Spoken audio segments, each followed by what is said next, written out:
जय मूल्यवासी साथियों,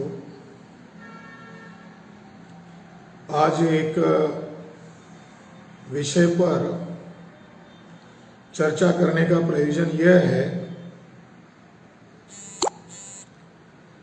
कि आर्कियोलॉजिकल सर्वे ऑफ इंडिया को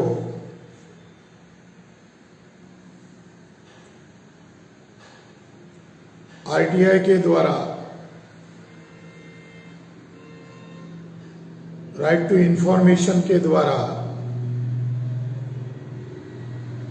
चाणक्य और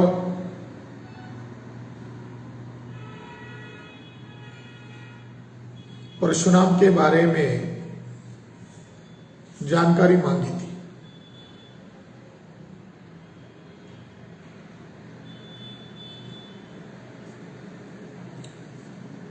चाणक्य का बर्थ डेट क्या है, उसका जन्म कहाँ पर हुआ है, लोकेशन बताइए, कौन से जिले में हुआ है,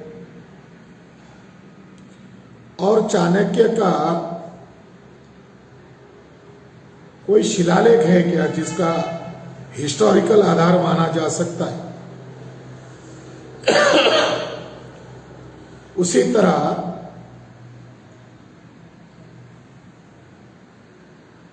आतंकवादी पात्र परशुराम, इसके बारे में भी जानकारी मांगा गया।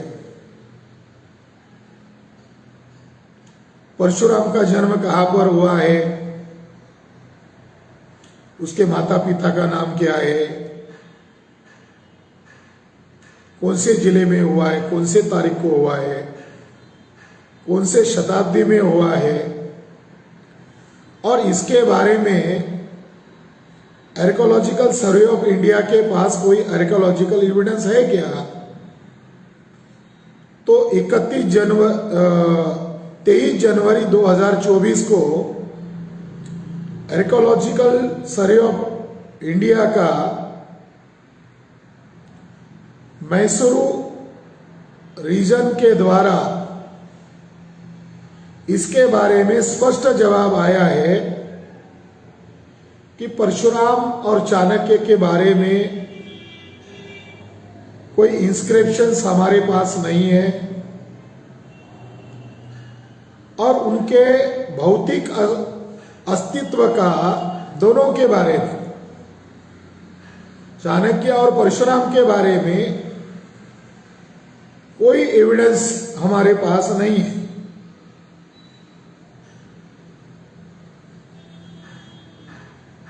जनवरी 2024 को यह बहुत महत्वपूर्ण खबर है।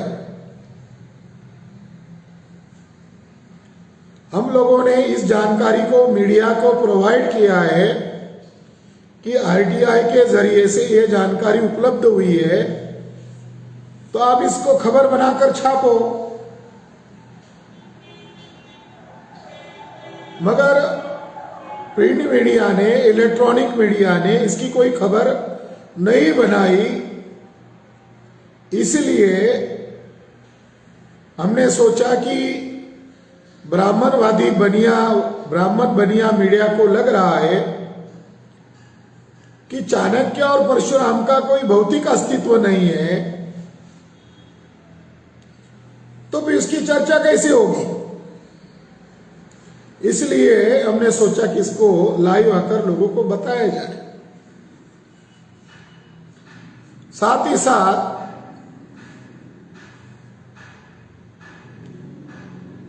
आर्कियोलॉजिकल सर्वे ऑफ इंडिया को हम लोगों ने कुछ माह पहले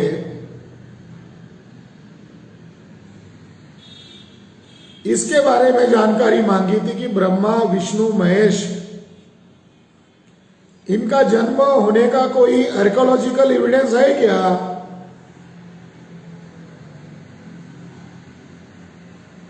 तो आर्कियोलॉजिकल सर्वे ऑफ इंडिया ने ब्रह्मा, विष्णु, महेश के बारे में कोई अभिलेख नहीं है, उनका बर्थ सर्टिफिकेट नहीं है, उनका बर्थ होने का पीरियड तक पता नहीं है, और ये मैथोलॉजिकल है, ये जानकारी हमें प्रोवाइड की।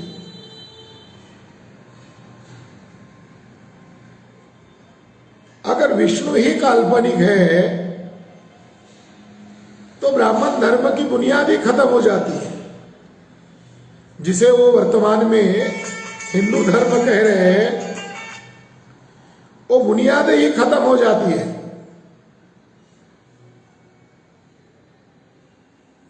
फिर 22 तारीख को जो नरेंद्र मोदी को आगे करके जो नाटक किया, अगर एक खबर सामने आती तो उसका भंडाफोड़ हो जाता, मगर आर्कोलॉजिकल आधार पर ब्राह्मणों के पास राम पैदा होने का सबूत नहीं है, विष्णु के पैदा होने का सबूत नहीं है, ब्रह्मा के पैदा होने का सबूत नहीं है, और शिव के पैदा होने का भी सबूत नहीं है।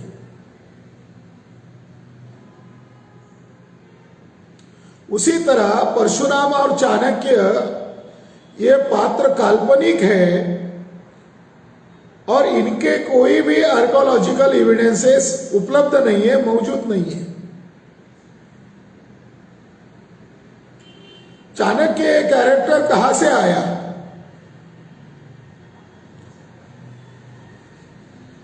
चाणक्य कैरेक्टर का निर्माण करने के पीछे ब्राह्मणों का क्या दृष्टिकोण है?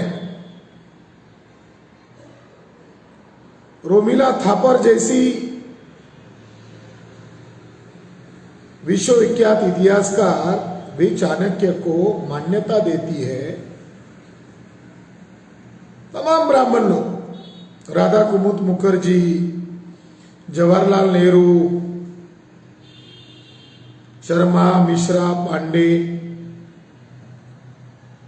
तमाम ब्राह्मण इतिहासकार, जो कोई मुजुमदार, तमाम जो ब्राह्मणवादी इतिहासकार है, वो चाणक्य को सामने रखकर मौर्यों का इतिहास लिखते हैं। चाणक्य प्रस्तुत करने का मतलब यह है कि मौर्यों का मूल इतिहास मिटाया जा सके। ये इसके पीछे उनकी सोची समझी साजिश है। मगर चाणक्य कहां पर पैदा हुआ, कौन से गांव में पैदा हुआ, उसके मां बाप का नाम क्या था, वो कौन सी सदी में पैदा हुआ, उसकी बर्थ डेट क्या है, इसकी जानकारी अभी तक किसी भी ब्राह्मण ने नहीं दी है।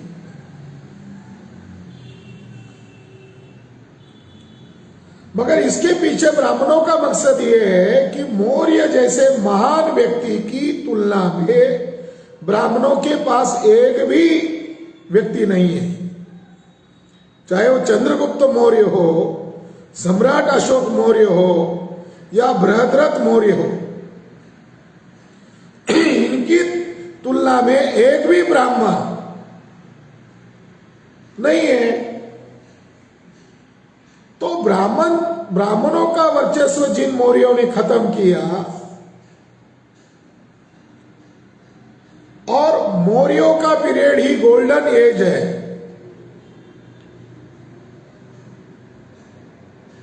और बाबा साहब अंबेडकर ने एनिहिलेशन ऑफ कास्ट में, जो लाहौर में उनका स्पीच होने वाला था, तो उन्होंने कहा था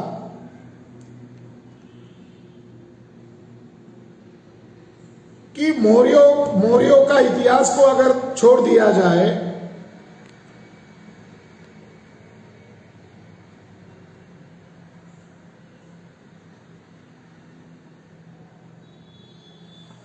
मौर्य के इतिहास को अगर छोड़ दिया जाए तो भारत का कोई इतिहास ही नहीं है, डार्क एज है। मौर्यों का इतिहास ही भारत का वास्तविक इतिहास है। तो उनके इस वक्तव्य से महाराष्ट्र का चित्पावन ब्राह्मण वीडी सावरकर को इतना दर्द हुआ कि उसने 6 सोनेरी पन्ने नामक किताब लिखा था,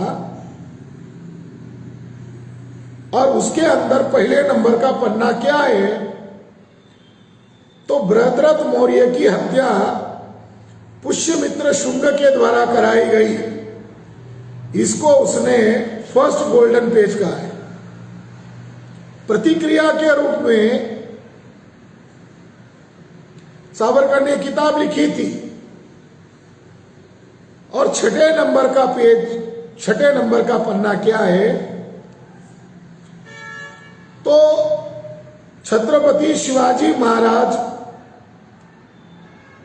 का साम्राज्य पेशवा ब्राह्मणों ने खत्म किया, इसको उसने छठे नंबर का पेज कहा है, गोल्डन पेज का है। और शिवाजी महाराज का जन्म होना यह कोई खास बात नहीं है, यानी मराठाओं का अत्यंत घृणित शब्द में अपमान किया है, खास करके छत्रपति शिवाजी महाराज का।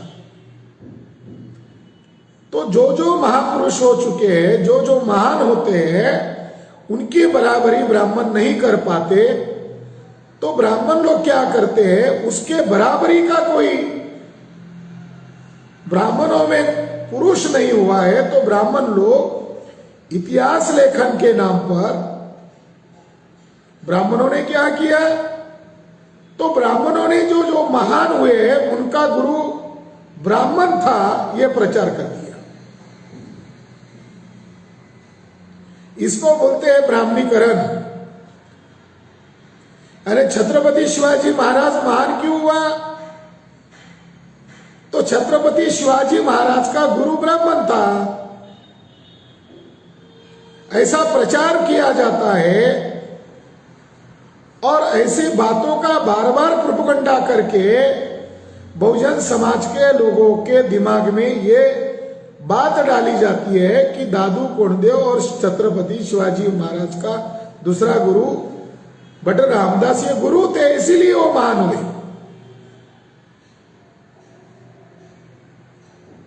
22 जनवरी के अवसर पर एक साधु ने ऐसा ही बयान किया कि छत्रपति शिवाजी महाराज का गुरु रामदास थे।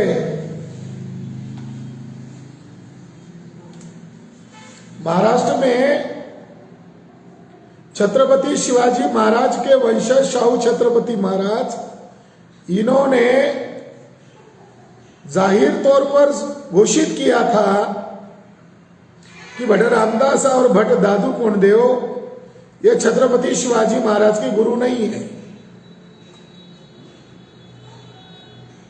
अब दूसरे किसी के प्रमाण की जरूरत नहीं है, जब छत्रपति शिवाजी महाराज के वंशज ही कह रहे हैं गुरु नहीं है, तो दूसरे प्रमाण की जरूरत नहीं है। महाराष्ट्र गवर्नमेंट ने दादू और रामदास के ऊपर कमेटियां बिठाई थी और दादू कोंडदेव और रामदास गुरु होने का एक भी सबूत, लिखित सबूत नहीं मिला। और मुंबई हाईकोर्ट के रिटायर्ड जज जस्टिस नलावड़े, इन्होंने रामदास छत्रपति शिवाजी महाराज का गुरु नहीं है ऐसा जजमेंट ही दिया है।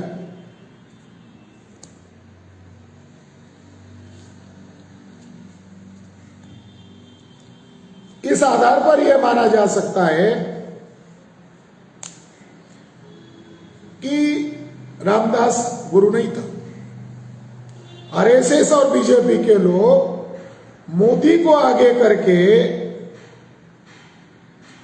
मोदी की तुलना छत्रपति शिवाजी महाराज से करके छत्रपति शिवाजी महाराज का अपमान कर रहे हैं, मोदी का नहीं। मोदी का अपमान हो चुका है, मोदी को कोई मान सम्मान नहीं है।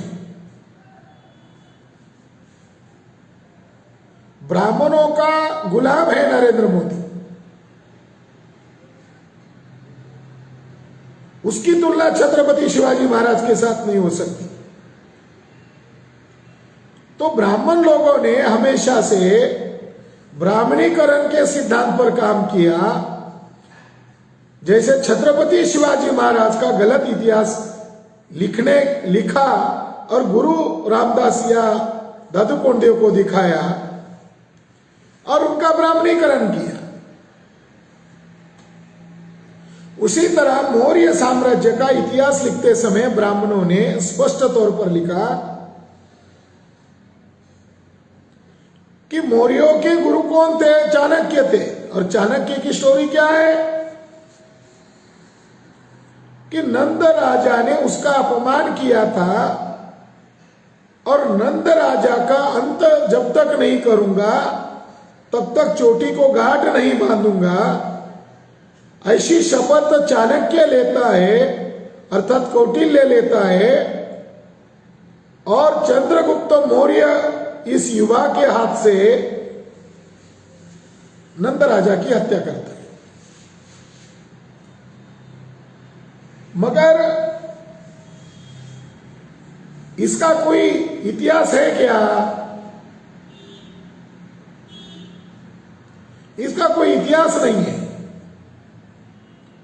इसका कोई प्रमाण नहीं है।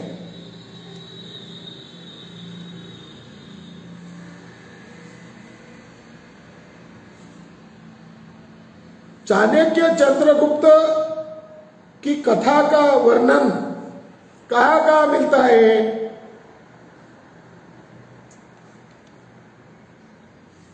हेमचंद्र के पुरुष चरित्र यानी 12वीं सदी में इसका साहित्य में वर्णन मिलता है। कश्मीर के कथा सरित सागर 11वीं सदी में इसका वर्णन मिलता है। बृहद कथा मंजरी 11वीं सदी में इसका वर्णन मिलता है। और सबसे पहले इसका जिक्र विशाखा दत्त के मुद्रा राक्षस जो 6ठी शताब्दी में लिखा गया है, इसके अंदर इसका वर्णन मिलता है। और एक प्ले, एक नाटक है। 6ठी शताब्दी में मुद्रा राक्षस विशाखा दत्त के द्वारा लिखा हुआ, इसके अंदर इसका पहली बार वर्णन मिलता है।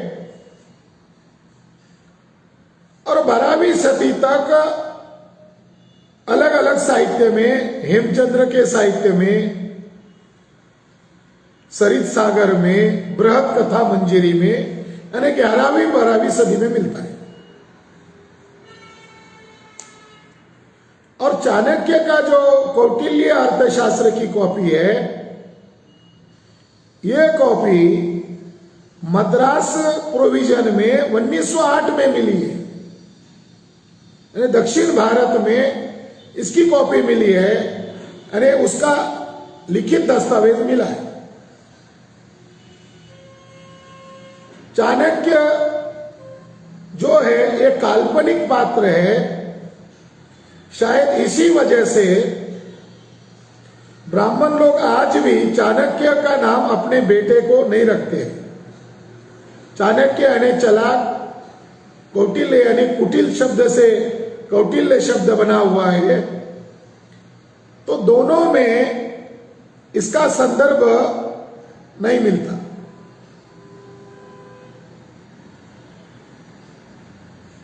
और कौटिल्य का बाद और एक नाम होता है विष्णुगुप्त। तो ये तीनों नाम भी काल्पनिक नाम है, चाणक्य, कौटिल्य और विष्णुगुप्त।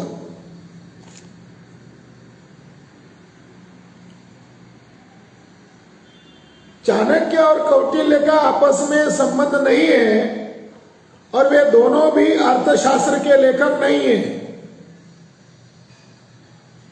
एक अनामिक परंपरा चाणक्य को अर्थशास्त्र का रचयिता या लेखक बता रही थी और यह परंपरा इतिहास के मापदंड पर खारिज हो जाती है।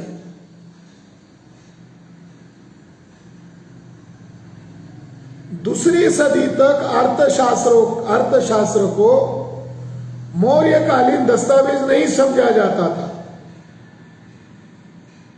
अगर कौटिल्य मौर्यकालीन में होता तो मौर्यों के दस्तावेजों में उसका जिक्र होता, मेगस्थनीज के ग्रंथ में उसका जिक्र होता। मगर उसका कहीं पर भी जिक्र नहीं है। मौर्य की भाषा पाली भाषा है, चाणक्य की भाषा संस्कृत की भाषा है। मौर्य समानतावादी है और चाणक्य अर्थशास्त्र में ब्राह्मणों का वर्चस्व स्थापित करने का आदेश देता है। कितनी विसंगत बात है।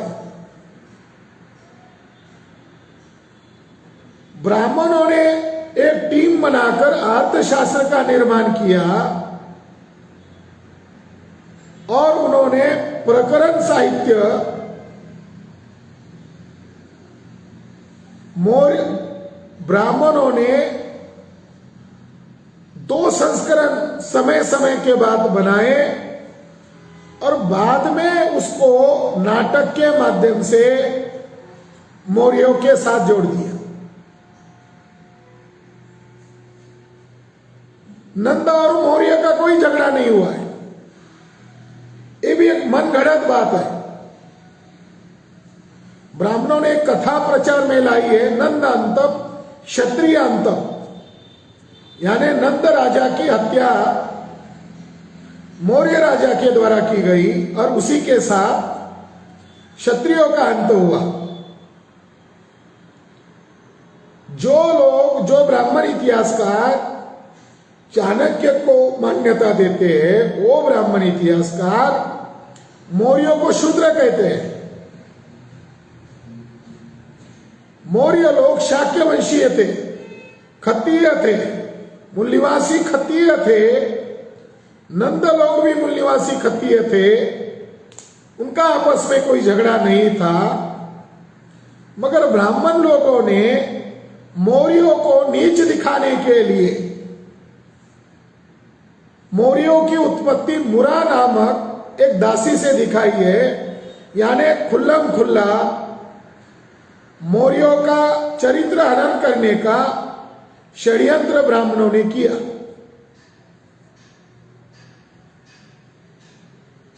पुराणकारों ने तो बहुत ज्यादा कर दिया।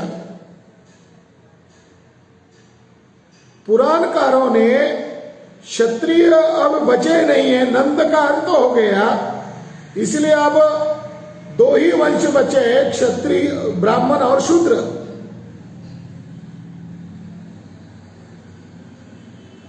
तो ब्राह्मणों ने चाणक्य को गुरु दिखाकर चंद्रगुप्त मौर्य का अवमूल्यांकन किया है। हिस्टोरिकल आधार पर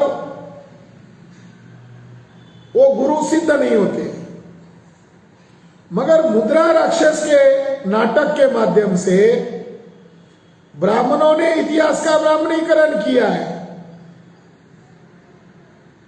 यह बात आप लोगों को जानना और समझना बहुत जरूरी है।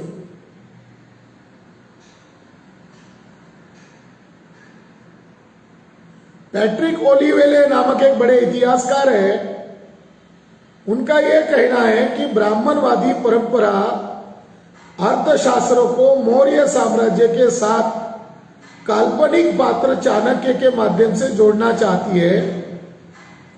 इसी उद्देश्य से मुद्रा राक्षस जैसे ग्रंथ बाद में लिखे गए थे। पैट्रिक ओलिवेले के अनुसार चाणक्य ग्रंथ अत्यंत काल्पनिक ग्रंथ है, यह बात सिद्ध हुई है। मगर नारायण नामक एक ब्राह्मण था जिसने हितोपदेश नामक ग्रंथ अर्थशास्त्र के ऊपर टीका के रूप में रचा था। उसने कमंडक के नीति सार ग्रंथ की मदद लेकर यह ग्रंथ टीका किया था। हितोपदेश में हमें 90% श्लोक कौटिल्य के अर्थशास्त्र के साथ मिलते हैं, यानी वही से उसने लिए थे। तो नारायण नामक जो ब्राह्मण है उसने स्पष्ट तौर पर लिखा हुआ है, होश आवाज से लिखा हुआ है कि चाणक्य या कौटिल्य एक काल्पनिक पात्र है, लेकिन फिर भी वह बहुत ही मनोरंजक पात्र है। तो उसके ऊपर जो टीका लिखी गई, नारायण भट्ट जो ब्राह्मण है वो उसको काल्पनिक पात्र मानता है। इस आधार पर यह बात सिद्ध होती है कि कौटिल्य का अर्थशास्त्र यह केवल और केवल काल्पनिक था।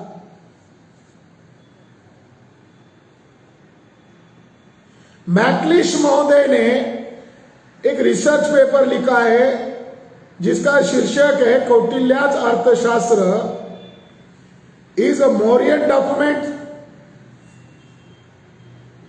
तो मैकलिश महोदय का कहने का तात्पर्य यह है कि अर्थशास्त्र को मौर्यकालीन दस्तावेज बताना अत्यंत मूर्खता है।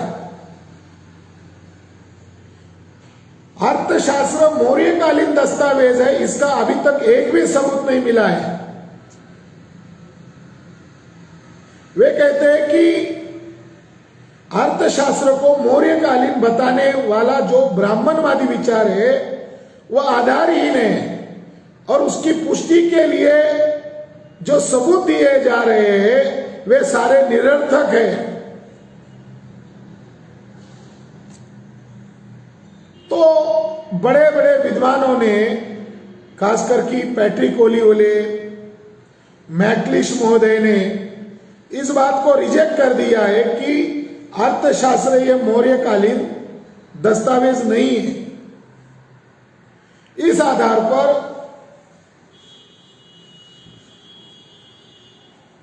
चाणक्य आउटडेट हो गया और हम लोगों ने चाणक्य के ऊपर 1 करोड़ का इनाम घोषित किया था, मगर अभी तक कोई ब्राह्मण सामने नहीं आया है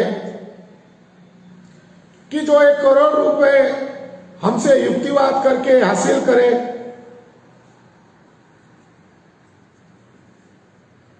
इसलिए चाणक्य एक काल्पनिक पात्र है। इसका आखिरी सबूत भारत सरकार का आर्कियोलॉजिकल सर्वे ऑफ इंडिया को हमने लिखित में लेटर मांगा था, जवाब मांगा था और उनका जवाब 23 जनवरी को हमें प्राप्त हुआ, जिसमें आर्कियोलॉजिकल सर्वे ऑफ इंडिया ने भी मान्य किया कि चाणक्य कौटिल्य या विष्णुगुप्त ये काल्पनिक है। साथ ही साथ आतंकवादी परशुराम ये भी काल्पनिक कैरेक्टर है। अब दूसरे कैरेक्टर के बारे में हम चर्चा करना चाहते हैं। चाणक्य के बाद आतंकवादी काल्पनिक चरित्र परशुराम।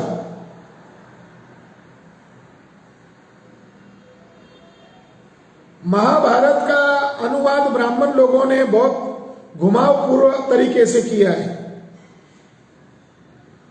मगर महाभारत का वास्तविक अनुवाद अब विश्व के लेवल पर प्रसिद्ध हो गया है और वो अनुवाद बहुत बड़े विद्वान संस्कृत भाषा के तज्ञ इंडोलॉजिस्ट जेम्स फिट्जगेराल्ड ने 12 वॉल्यूम में महाभारत का अनुवाद किया है। और इसको बीजेपी के लोगों ने भी मान्यता दी। बीजेपी को लोगों को लगा कि अमेरिका के लोग महाभारत का अनुवाद कर रहे हैं, तो बीजेपी का एक वेबसाइट है उसके ऊपर भी तो उन्होंने फिट्जगेराल्ड का 1-2 खंड को अपलोड करके रखा था, आज भी अवेलेबल है। फिट्जगेराल्ड महोदय का यह कहना है परशुराम के बारे में कि परशुराम की कथा ब्राह्मण क्षत्रिय संघर्ष पर आधारित है। सम्राट अशोक जैसे क्षत्रिय राजाओं ने धर्म के बारे में ब्राह्मणों की एकाधिकारशाही खत्म कर दी थी, जिसकी वजह से अशोक जैसे ब्राह्मण विरोधी राजा से ब्राह्मणों के अंदर भय उत्पन्न हो चुका था। इसे ध्यान में रखकर ब्राह्मणों ने परशुराम कथा की निर्मिति की। पूरा महाभारत, पूरा रामायण बौद्ध धर्म के प्रतिक्रिया में लिखा गया है। और चाणक्य जो परशुराम जो कैरेक्टर है, ये सम्राट अशोक के प्रतिक्रिया में ब्राह्मणों ने लिखा हुआ कैरेक्टर है।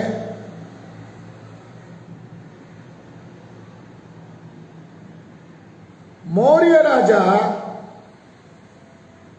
इतना बड़ा महान राजा है कि जिसको धर्म राजा कहते हैं।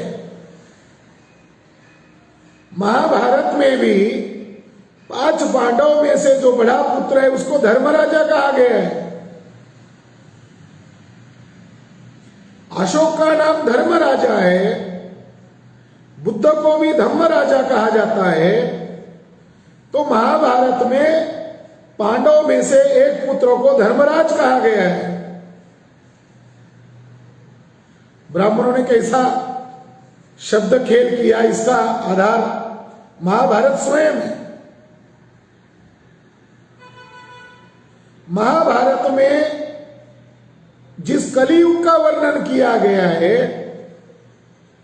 वो बुद्ध युग का वर्णन है। जो पास्ट में हो चुका है उसको फ्यूचर के तौर पर बताया गया है,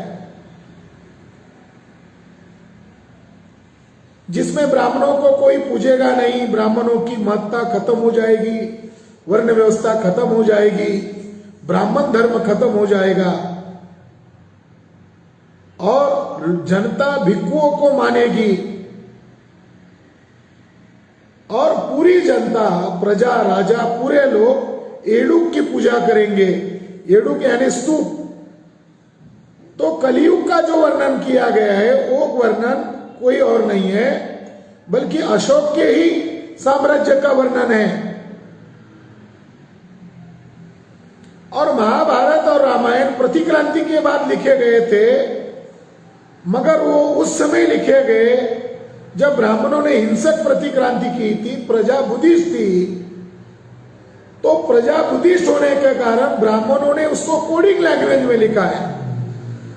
और बाद के समय में गुप्तोत्तर काल में 7वीं 8वीं यहां तक कि ब्रिटिश आने तक रामायण महाभारत में एडिशन चल ही रहा था। मगर बौद्ध धर्म के प्रतिक्रिया के रूप में ही महाभारत लिखा गया है।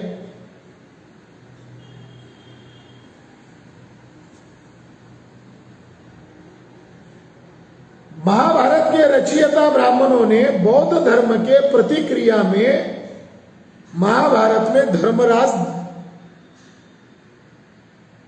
दिखाया, मगर उस धर्मराज की बहुत फजीती हो गई है। यानी इतना कमजोर व्यक्ति को ब्राह्मणों ने दिखाया। महाभारत के अंदर परशुराम का जिक्र 130 बार आया है। महाभारत का वास्तविक नायक परशुराम बताया गया है।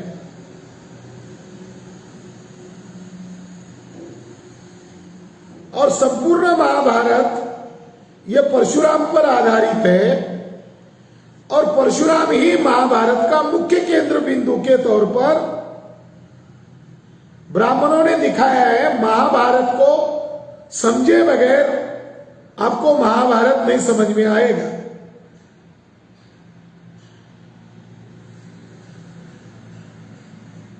फिट्जगेराल्ड महोदय का यह कहना है कि महाभारत में जो धर्म बताया गया है वो वास्तव में बौद्ध धर्म के प्रति भयंकर द्वेष के कारण बताया गया है। संपूर्ण धरती अधर्मी क्षत्रियों से पूरी तरह व्याप्त हो चुकी है, यानी बौद्धों के बारे में लिखा हुआ है।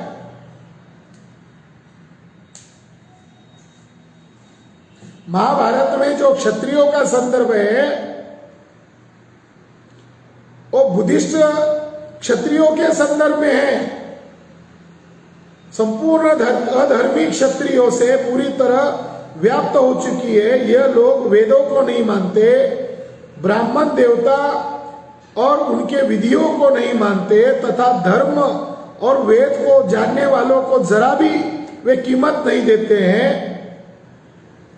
महाभारत में इस तरह के ब्राह्मण उत्पीड़क क्षत्रियों का जो वर्णन मिलता है वह बहुत धर्मीय होते हैं और उन क्षत्रियों को गालियां देते हुए महाभारतकार ब्राह्मण लिखते हैं कि वह लोग लोभी है, भ्रमित है और उनमें कई दोष है। ऐसे दानवी या राक्षसी क्षत्रियों को नष्ट करने के लिए ही महाभारत में परशुराम की कथा बनाई गई है, जो क्षत्रियों का 21 बार नरसंहार करता है।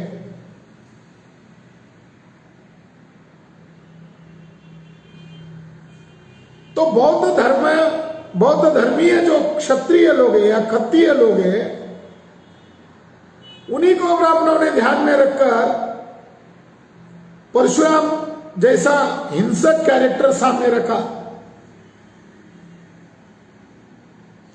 और महाभारत के 3.115-117 में यह बताया गया है कि सभी क्षत्रिय पुरुष परशुराम के हाथों मारे जाने के बाद उनकी क्षत्रिय विधवा ब्राह्मणों के पास जाकर अपने पेट से संतति उत्पन्न करने को कहती है और क्षत्रियों का पूर्ण संहार करने के बाद जो क्षत्र अर्थात क्षत्रिय महिला बची थी उस पर ब्राह्मणों ने बीज डालकर परशुराम ने 9 क्षत्रियों का निर्माण किया है। ऐसा महाभारत के 3 अध्याय में बताया गया है। महाभारत 3.115-117 3.12 में यह भी बताया गया है कि किस तरह क्षत्रिय संहार करने के बाद हर बार नए क्षत्रिय पैदा होते हैं और क्षत्रिय संहार और 9 क्षत्रियों का निर्माण, यह सिद्धांत महाभारत में बार बार दोहराया है और इसके लिए उन्होंने पृथु राजा की कहानी बताई है और पृथु राजा धरती पर ब्राह्मण राज स्थापित करता है। ऐसे महाभारत में पृथु को आगे करके बताया है, यानी मूल बौद्ध राजाओं के खिलाफ ब्राह्मणों ने प्रतीक रूप में पृथु राजा का निर्माण किया और ब्रह्म क्षत्र यह संकल्पना निर्माण की। बौद्ध क्षत्रियों की तरह ब्राह्मणवादी 9 क्षत्रियों का भी अपमान इस कथा के माध्यम से ब्राह्मण ने किया। महाभारत के 2 अध्याय में धरती परशुराम को कहती है कि मैं इन असुर क्षत्रियों के बोझ तले दब गई हूं। हे परशुराम, इन असुर क्षत्रियों को मार डाल, उन्हें नष्ट कर। यानी महाभारत के 2.12 में क्षत्रियों को असुर क्षत्रिय कहा है और इस तरीके से ब्राह्मणों ने क्षत्रिय लोगों का अपमान किया है और 21 बार उनको मारने की कथा ब्राह्मणों ने जोड़ी है और 21 बार मारना यानी 21 तरह के प्राणियों की बलि देने वाला अश्वमेध यज्ञ करने का संदर्भ है। अश्वमेध यज्ञ का मतलब है महाभारत में क्षत्रियों का पिता ही ब्राह्मण दिखाना। नियोग पद्धति जो आई है, नियोग पद्धति के माध्यम से क्षत्रियों का बाप ब्राह्मण दिखाया गया है। वाल्मीकि रामायण में ब्राह्मणों ने दशरथ का पुत्र राम दिखाया नहीं है, नियोग प्रथा के माध्यम से राम को उत्पन्न करते हुए दिखाया है। बड़ी आश्चर्य की बात है कि ब्राह्मणों ने उसको पिता के तौर पर प्रस्तुत ब्राह्मणों को किया है। और महाभारत में जो 5 पांडव है,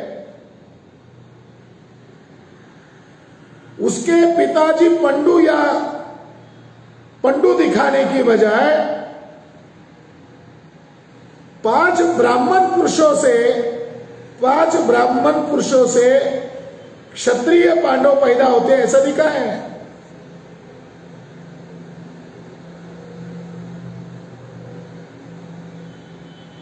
और इस तरीके से ब्राह्मणों ने अश्वमेध यज्ञ के माध्यम से, नियोग पद्धति के माध्यम से ब्राह्मणों का महत्व बढ़ाया।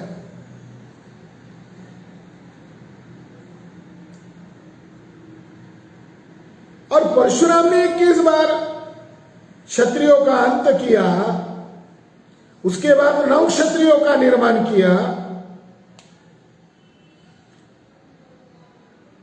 क्षत्रिय और ब्राह्मणों के बीच में लगातार झगड़े का वर्णन महाभारत में।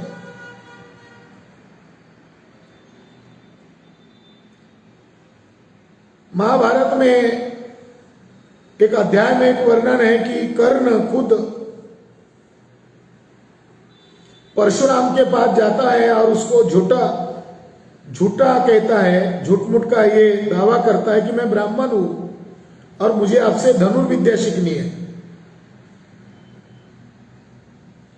और परशुराम जो है उसको ब्राह्मण पुत्र मानकर कर्ण को शिक्षा देता है, पढ़ाता है, धनुर्विद्या सिखाता है। मगर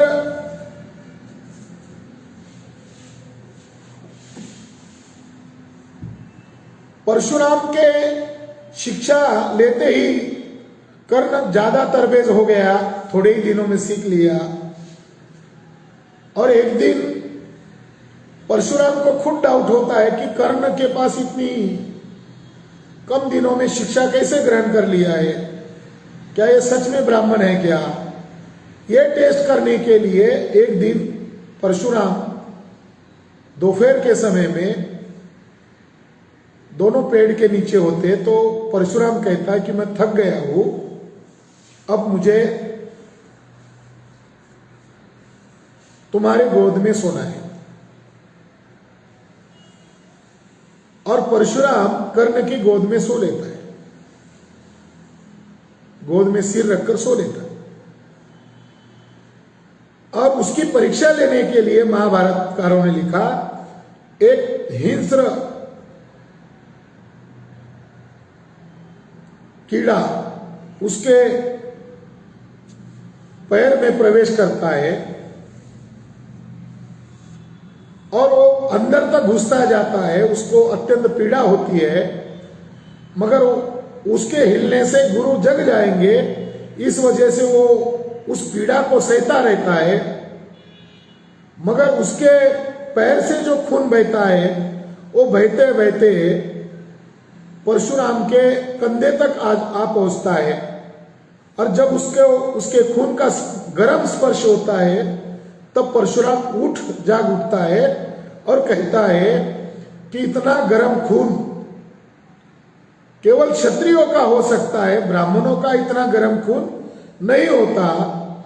और क्षत्रिय होने के कारण ही तुम इतनी पीड़ा को सह रहे हो, ब्राह्मणों में इतनी पीड़ा सहने की कुवत या क्षमता नहीं है। तुम ब्राह्मण नहीं हो, तुम क्षत्रिय हो। तो महाभारत में ब्राह्मण लोगों में पीड़ा सहने की क्षमता नहीं है और क्षत्रियों में उतनी क्षमता है। तो यह बात सही लिखी है महाभारत में। अगर कोई सच बात तो यही एकमात्र सच है। आज भी यह बात सही है कि ब्राह्मणों में पीड़ा सहने की क्षमता नहीं है। महाभारत में कृष्ण जो युद्ध बताता है वो युद्ध कौरव और पांडवों को बीच में लड़ाता है। इसको डिवाइन वॉर कहा है, ये दैवी युद्ध कहा है। इसके पीछे महाभारतकारों ने जो मकसद बताया, वो मकसद कहता है कि दैवी युद्ध है। कृष्ण अर्जुन को उपदेश करता है। गीता क्या है? धर्मोपदेश है। ये दैवी युद्ध है, यानी क्षत्रियों को क्षत्रियों से भिड़ाकर मार डालो। यानी जो बुद्धिस्ट क्षत्रिय थे, उन बुद्धिस्ट क्षत्रियों को ध्यान में रखकर परशुराम कैरेक्टर निर्माण किया और मूल बुद्धिस्ट क्षत्रियों की घृणा करने के लिए एक दैवी युद्ध का कहानी बताया और उस युद्ध में भाई भाई को लड़ते हुए दिखाया है। और उस कथा में नाग लोगों का भी जिक्र आता है और खांडव वन में नाग लोगों को जलाकर मार दिया जाता है। आखिर में युद्ध समाप्त होता है और युद्ध खत्म होने के बाद भी कृष्ण मार दिया जाता है और 5 पांडव युद्ध जीतने के बाद उत्तर दिशा की तरफ यानी हिमालय की तरफ जाते हैं और वो आत्महत्या कर लेते हैं। यानी महाभारत एक रंजक पद्धति से लिखा गया है। उसके जो पात्र है, उसकी जो स्टोरी है, वो स्टोरी बुद्धिज्म को ध्यान में रखकर, बुद्धिस्ट फिलॉसफी को ध्यान में रखकर लिखी गई है।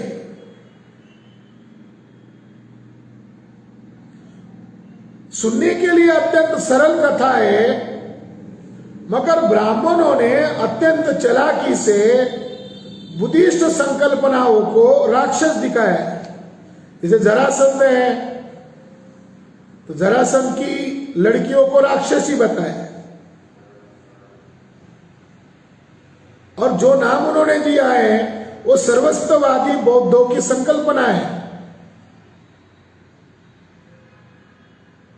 ब्राह्मण लोगों ने बुद्धिज्म को काउंटर करने के लिए महाभारत को लिखा हुआ है, बुद्धिज्म को काउंटर करने के लिए रामायण को लिखा हुआ है। ये उसके पीछे खास संदर्भ है। आखिर में कौरव की तरफ से एक अकेला पुरुष बचता है, वो धृतराष्ट्र जो अंधा होता है, और पांडव की तरफ से एक अकेला पुरुष बचता है और युद्ध खत्म होने के बाद ब्राह्मण उसके पास आता है और ब्राह्मण उसको बोलता है कि क्षत्रियों का अंत होना तय है, क्योंकि परशुराम ने ब्राह्मणों को क्षत्रिय किया। उसके बाद 9 ब्राह्मणवादी क्षत्रिय पैदा किए गए, 9 क्षत्रिय पैदा किए गए। तो क्षत्रिय और ब्राह्मणों का युद्ध तय है, जिसमें क्षत्रिय ब्राह्मण क्षत्रियों को मारते हैं और ब्राह्मणों के हाथों से क्षत्रिय मरते हैं, क्षत्रियों के हाथों से नाग लोग मरते हैं। तो ये परंपरा चलती आएगी। ब्राह्मण क्षत्रियों को मारेगा, क्षत्रिय नाग लोगों को मारेगा। तो महाभारत में मैसेज दिया है कि अगर क्षत्रिय को बचना है तो उनको नाग को मारना होगा, नाग की बलि देनी होगी।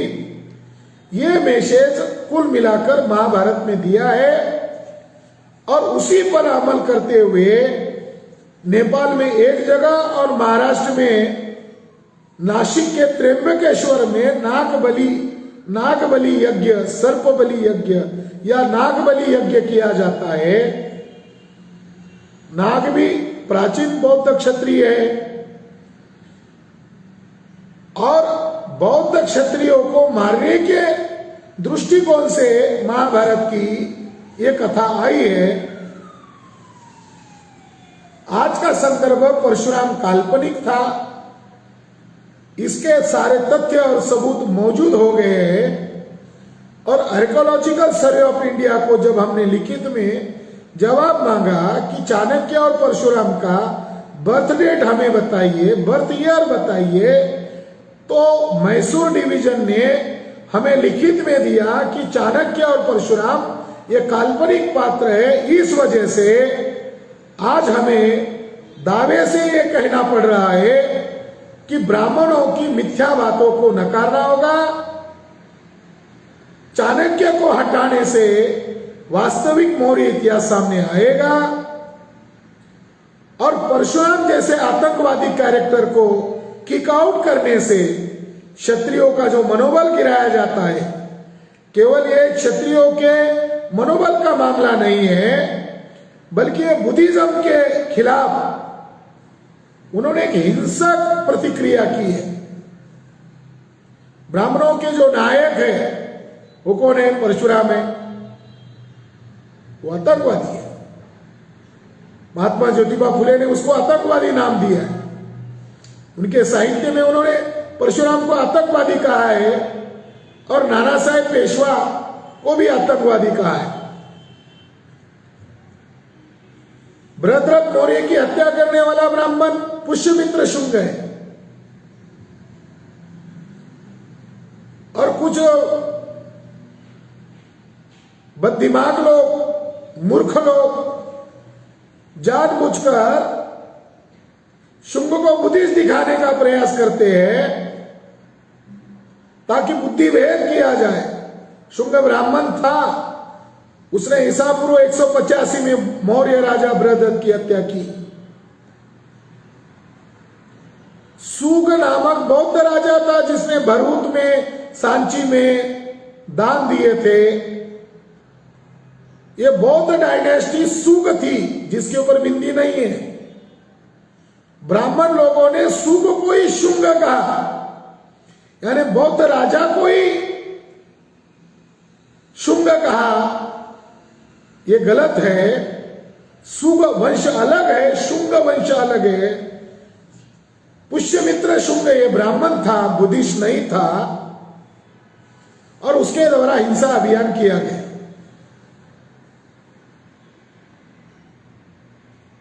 कुमारिल भट्ट और शंकराचार्य आतंकवादी ब्राह्मण लोग थे जिन्होंने बड़े पैमाने पर बुद्धिस्ट मंक्स की हत्याएं की, बौद्ध विहारों पर कब्जा किया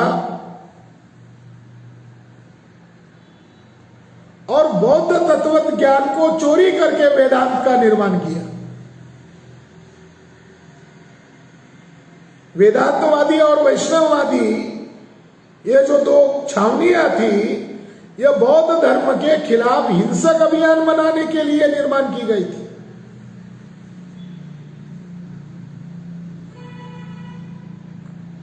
तो आज वर्तमान में चर्चा करने का संदर्भ यही है कि जब मैं राजस्थान में क्षत्रियों के सम्मेलन में गया था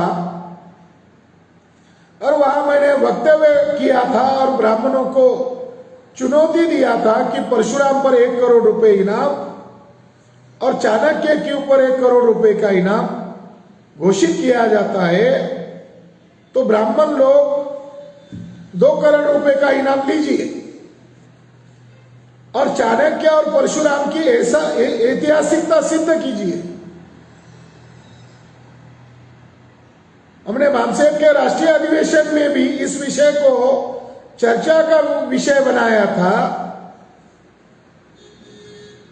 उसके पहले ही हमने नवंबर माह में ही हमने एप्लीकेशन डाला था, मगर मद्रास डिवीजन ने अभी हमको 23 जनवरी को उसका लिखित जवाब दिया कि चाणक्य और परशुराम काल्पनिक है। राजस्थान के ब्राह्मणों ने मेरे ऊपर मुकदमा किया था कि एफआईआर किया था कि परशुराम को काल्पनिक कहने से ब्राह्मण समाज की भावनाएं आहत हो गई।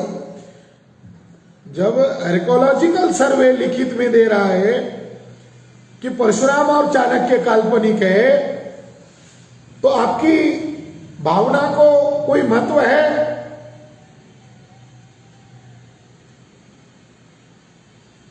जो काल्पनिक है, ब्राह्मणों का वर्चस्व थोपने के लिए ब्राह्मणों ने उनका निर्माण किया, उनका कोई महत्व है? उनका कोई महत्व नहीं। और बड़ी आश्चर्य की बात है कि एक भी ब्राह्मण, 2 करोड़ रुपए का इनाम हमने घोषित किया था, एक भी ब्राह्मण हमारे चुनौती को स्वीकार नहीं किया।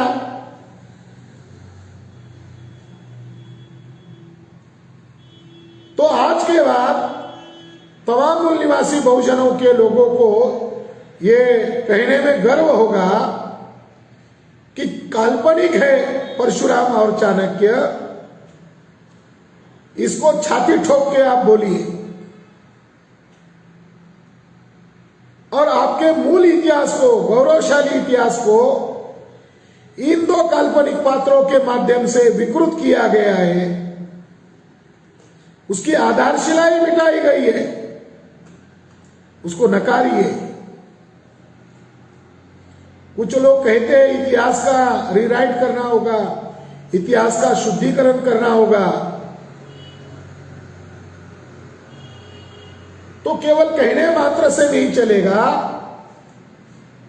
सब प्रमाण उसको नकारना होगा। और हमने ये काम 3 वर्ष पहले ही कर दिया है।